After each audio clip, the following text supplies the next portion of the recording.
जो आज बिहार झारखंड के स्टेट बैंक ऑफ इंडिया के सीजीएम महेश गोयल जी बैठे हैं। आपका किसी आदमी का व्यवहार कुछ ही क्षण में समझ में आ जाता है। आपके पास जब हम लोग मिलने गए तो थोड़ा भी ये बोध नहीं हुआ कि हम किसी इतने बड़े अधिकारी से मिल रहे हैं। इतने सहजता, इतनी सरलता। बाद में जब बात थोड़ी आगे बढ़ी तो हम लोगों को पता चला कि सर भी गायत्री मंत्र करते हैं, नियमित यज्ञ करते हैं। तो ये देखिए, अध्यात्म व्यक्ति को ऊपर भी उठाता है और अंदर से सहज और सरल भी करता है। ये साथ साथ आप में हमें दिखा। तो आज हमारे इस 25वें वार्षिकोत्सव में आपका आगमन हुआ है। तो आपको यहाँ तक लाने में जिन लोगों ने हमें आप तक पहुंचाया, उनको भी हम कम श्रेय नहीं देंगे।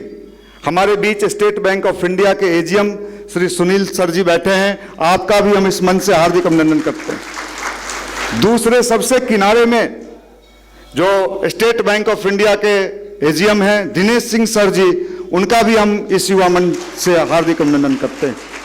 आप दोनों का महत्वपूर्ण योगदान भी रहा सर को यहाँ तक लाने में। यह निश्चित रूप से हम लोगों का गौरव का क्षण है। भगवान की बड़ी अनुकंपा है। आप ये समझें, 25 वर्ष कह देना हमें लगता है मिनट भी नहीं लगता है। 25 वर्ष, इस 25 वर्ष में मुझे कभी याद नहीं है कि किसी दिन गुरुदेव का काम, गायत्री प्रचार का काम, अच्छे विचार का काम हम लोगों ने बंद किया हो। कभी नहीं। मुझे याद है जब शुरुआती दौर में 1995 में यह कार्यक्रम शुरू हुआ, जब घर पर भी होते थे तो सैटरडे को आ जाते थे कि कल संडे है। उस समय 4-5 लोग हुआ करते थे। घर घर झोला पुस्तकालय चलाना, 3 साल लगातार घर घर जाके लोगों को गुरुदेव के विचार को पढ़ाना। लोग कहते थे ये आप क्या कर रहे हो, इससे क्या होगा? हमने कहा पता नहीं क्या होगा, गुरुजी ने कहा है करना है, हम कर रहे। रिजल्ट कहां पता है। आज हर चीज में लोग रिजल्ट खोजता है। कितने दिन में मिलेगा, कब मिलेगा, इतने दिन से तो जुड़े हैं, कुछ मिला नहीं। माफ करिएगा, ये हिसाब किताब तो भाई व्यवसायी लोग करते हैं, गुरु के शिष्य नहीं करते।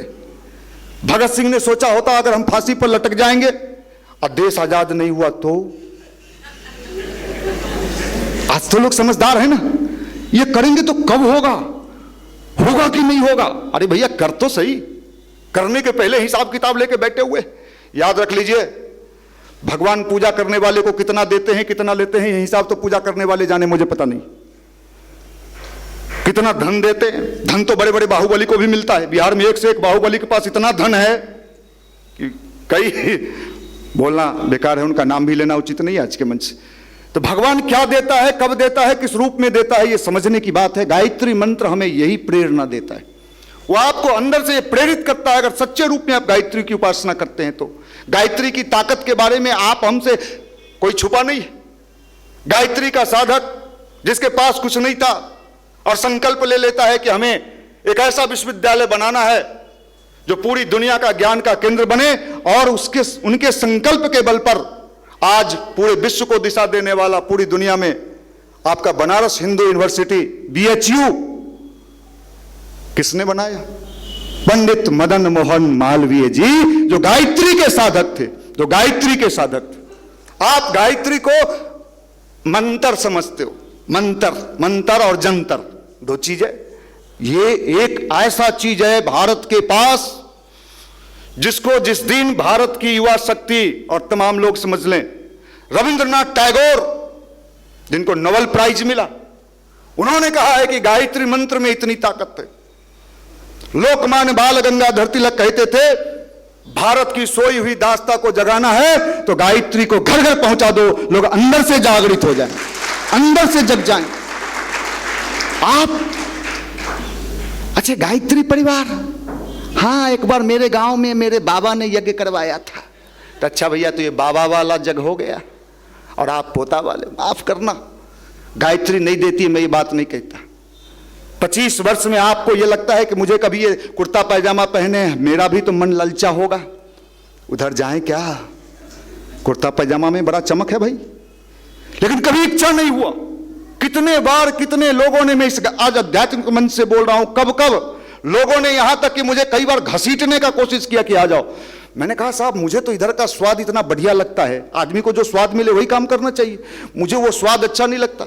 इतना अच्छा आज हजारों हजार की संख्या में युवा गायत्री मंत्र का जप कर रहे हैं, ध्यान कर रहे हैं। देश के हर क्षेत्र में हमारे यहां से निकले हुए युवा प्रकोष्ठ के भाई काम कर रहे हैं। ये सुन के सोच के अच्छा लगता है, हर क्षेत्र में वो काम कर रहे हैं। एक छोटा सा बीज जो परम पूज्य गुरुदेव, लोग कहते हैं मनीष जी आपने किया, मैं सच्ची बात कहूं मुझे अपना औकात पता है।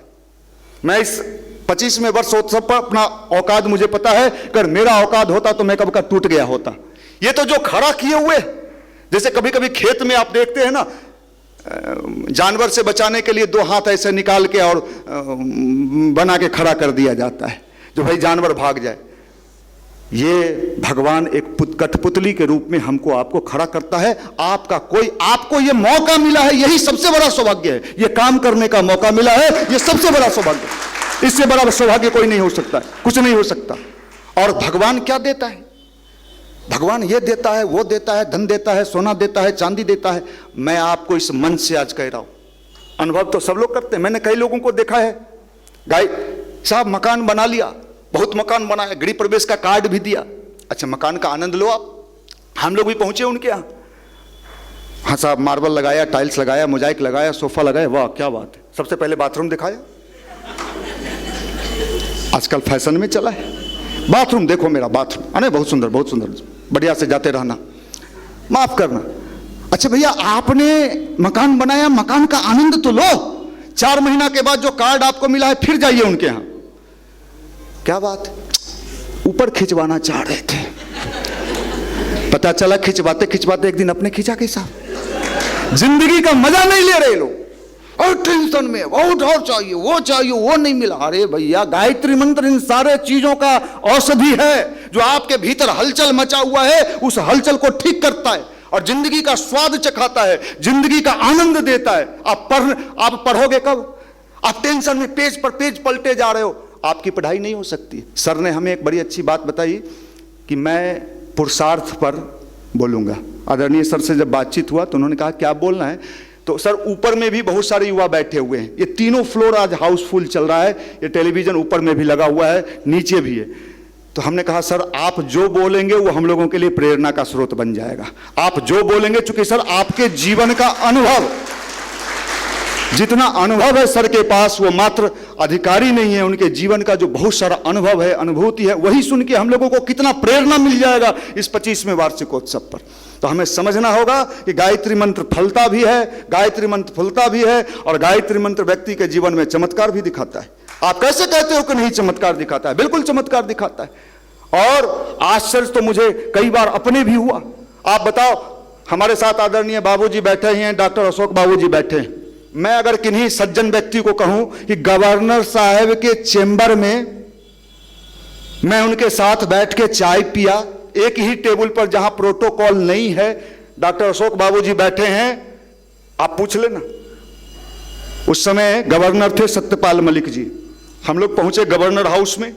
गवर्नर हाउस में जाना ही, पहले भी जाते रहे बाबूजी के साथ। जब हम लोग गवर्नर, गायत्री की चमत्कार की बात में कह रहा, अपना नहीं,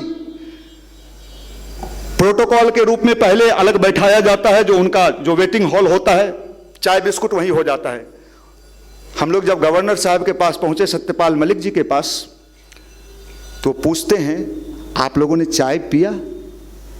अब गवर्नर साहब को, नहीं सर ठीक है सर, कोई बात नहीं सर, नहीं चाय लाओ। साहब इनका ये मेन टेबल है, ऑफिस चैम्बर के टेबल, और मैं आपको बताऊं हम सब के लिए चाय आया, बिस्किट आया, और वो भी हम लोगों के साथ चाय बिस्कुट ले रहे।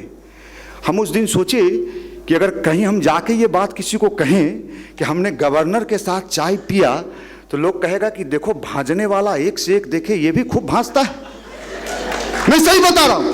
तो ईश्वर कहां ले जाना चाहता है, लेकिन हम तो वहां जाना नहीं चाहते, हम तो अपनी बुद्धि लगाते। नहीं गायत्री माता सब हम ही को दे दीजिएगा, माफ करना। गायत्री मंत्र में बड़ी प्रचंड शक्ति, और ये बात हम लोगों ने एक बार नहीं अनेकों बार, ये जितने सजावट आप देख रहे हैं, अगर आपको अपने घर में सजाना होता तो मुझे लगता है हजारों रुपया खर्च हो जाता। लेकिन ये सारे सजावट किसने किया? हमारे युवा भाइयों ने दिन रात लगा के अपने सजावट किया है, कोई बाहर का सजाने वाला नहीं है। कोई बाहर का सजाने वाला नहीं है। क्या ये परिणाम नहीं दिखता है कि साहब ये कहां से हो रहा है, कौन कर रहा है, कैसे सजा, ऊपर से लेके नीचे तक। मैं भी कई बार चकित रह जाता, ये कौन कर रहा है भाई? ये छोटा छोटा बीए पास लड़का, बीए में पढ़ने वाला लड़का, तैयारी करने वाला लड़का, अभी बिहार में पढ़ रहे हैं। हम तो अपने ऐंठ के चलते हैं, हमारा घर फलाने जगह है, साधारण मत समझिएगा, हम लोग बंडी पहने हुए हैं। आप करना भाई, वहां का लड़का इतना सहज है, सरल है। ये ईश्वर की कृपा है, ये गायत्री का प्रत्यक्ष चमत्कार दिख रहा है। जिनको नहीं दिख रहा है, नहीं दिख रहा है, नहीं देखे, हम क्या कर सकते हैं? तो आज हम सबके लिए बड़ा सौभाग्य का क्षण है, बड़ा दुर्लभ क्षण है कि बिहार सोया हुआ शेर है। जिस दिन बिहार जगा उस दिन हिंदुस्तान की दिशा और दशा दोनों बदल सकता है, इतनी ताकत है बिहार। लेकिन अब बिहार जग रहा है। मैं आपको बताऊं, भगवान की जब जब कृपा होती है, असीम अनुकंपा होती है, तभी बहुत सारे अच्छे लोगों का आगमन होता है। आपका स्नेह, आपका प्यार, आप जैसे लोगों का यहाँ आगमन हुआ है। ये युवा प्रकोष्ठ पूरे बिहार के विभिन्न जिलों में कार्य करता है और कार्य करने के बाद उनके अंदर आज हमारे बीच से कितने भाई आईएएस बने, आईपीएस बने। अभी एक हमारे बेतिया के जो डीएम है कुंदन, कभी हमारे यहाँ संगीत देने का काम करते थे। जब यहाँ संगीत देते थे तो लोगों ने कहा कि तुम तो संगीत देते हो, तुम आईएएस कैसे बनोगे? आज वो आईएएस बने हुए हैं। अखिलेश पांडे जी जो आज सीनियर डीसीएम हैं हमारे धनबाद में, वो हमारे युवा मंडल के। कितने लड़के हमारे अलग अलग पद पर गए, रेलवे में गए। हमारा उद्देश्य हम लोगों का ये होता है कि धर्म का मतलब ये है कि आपका विकास हो, आपकी उन्नति हो, आपका तरक्की हो, नैतिक विकास हो और समाज का उत्थान हो। समाज का उत्थान हो, गरीब से गरीब लोगों का उत्थान हो। और इस कार्य को करने के लिए हमारे युवा साथियों ने गरीब बच्चों को पढ़ाने का संकल्प लिया। 10-20 बच्चे से शुरू किया गया काम आज 42 से 43 हजार गरीब बच्चों का नियमित समय दान, जैसे लोग धन दान देते हैं, इन युवा भाइयों ने समय दान दिया और समय दान करा के आज उन बच्चों को पढ़ा रहे हैं जो बिहार सरकार के स्कूल में पढ़ते भी हैं। हम लोग उनको स्कूल जाने के लिए भी प्रेरित करते हैं कि आप स्कूल जाओ और स्कूल का आप लाभ लो। तो आज हमारा ये 25वां वार्षिकोत्सव हम सब के लिए गौरव का क्षण है, हमारे लिए भी गौरव का क्षण है।